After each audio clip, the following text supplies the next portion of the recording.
2 মাসের ব্যবধানে চতুর্থ দফা বন্যায় ব্যাপক ক্ষতিগ্রস্ত হয়েছে কক্সবাজার। বিশেষ করে উখিয়া উপজেলার 50টির বেশি গ্রাম। এতে পানিবন্দী হয়ে পড়েছেন প্রায় 30,000 মানুষ। পানিতে তলিয়ে গেছে কয়েক হাজার হেক্টর আমন ধানের ফসল, তলিয়ে গেছে শত শত পুকুরের মাছ। বুধবার রাত থেকে টানা বর্ষণ ও ভারী পাহাড়ি ঢলে তলিয়ে গেছে উখিয়ার 5টি ইউনিয়নের 50টির বেশি গ্রাম। সবচেয়ে বেশি ক্ষতিগ্রস্ত হয়েছে হলদিয়া পালং ও জালিয়া পালং ইউনিয়নে। এই দুই ইউনিয়নের 30টি গ্রামের 35,000-এর বেশি মানুষ গত 2 দিন ধরে পানিতেই বসবাস করছে। পানি ঢুকে পড়ায় রান্না হচ্ছে না অধিকাংশ ঘরে, যার ফলে না খেয়ে আছে বন্যা প্লাবিত এলাকার মানুষ। এখানে চারিদিকে ডুবা, রাস্তাঘাট সব ডুবা, বাড়িঘরে রান্না করতে পারতেছে না, চুলার মধ্যে পানি ঢুকে গেছে। আমাদের সব বাচ্চা কাচ্চা এখন কালকে থেকে না খেয়ে অনেক হাহাকার করতেছে।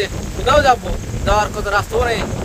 আশ্রয় কেন্দ্রে কেউ চলে গেছে, যাদের ঘর বাড়ি ফাঁকা আছে তারা কিছু কিছু আনছে, এরকম তো কেউ জনপ্রতিনিধিও আসতেছে না। এখানেতে সবার গরুতে পানি ঢুকিয়ে তো এখন বন্যা পরিণত হচ্ছে। এখন কেউ তো গরু থাকতে পারছে না, গরু সবগুলো আশ্রয় কেন্দ্র দিয়েছি। এখন মানুষজন সবগুলো সকালে মানুষজন রাস্তায় রাস্তায় মানে যার মানে বড় ধরনের বিল্ডিং গুলো আছে তার কাছে আছে নিজের, এখন আমরা আশ্রয় নিচ্ছি। উখিয়া উপজেলা পরিষদের সদ্য সাবেক ভাইস চেয়ারম্যান রাসেল চৌধুরী জানিয়েছেন, উপজেলার 5 ইউনিয়নে অনেক এলাকার মানুষ বন্যা কবলিত হয়ে পড়েছে। জালিয়া পালং ও হলদিয়া পালং ইউনিয়নের বেশি মানুষ ক্ষতিগ্রস্ত হয়েছে বলে জানান তিনি। গত 2 মাসে আপনার কয়েক দফা ভারী বর্ষণ হয়েছে উখিয়াতে। উখিয়া নিম্নাঞ্চল প্লাবিত হয়েছে।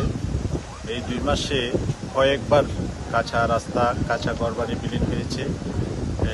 গরিব অসহায় মানুষগুলো খুবই বিপর্যস্ত। তবে এইবারের পানিটা খুব বেশি।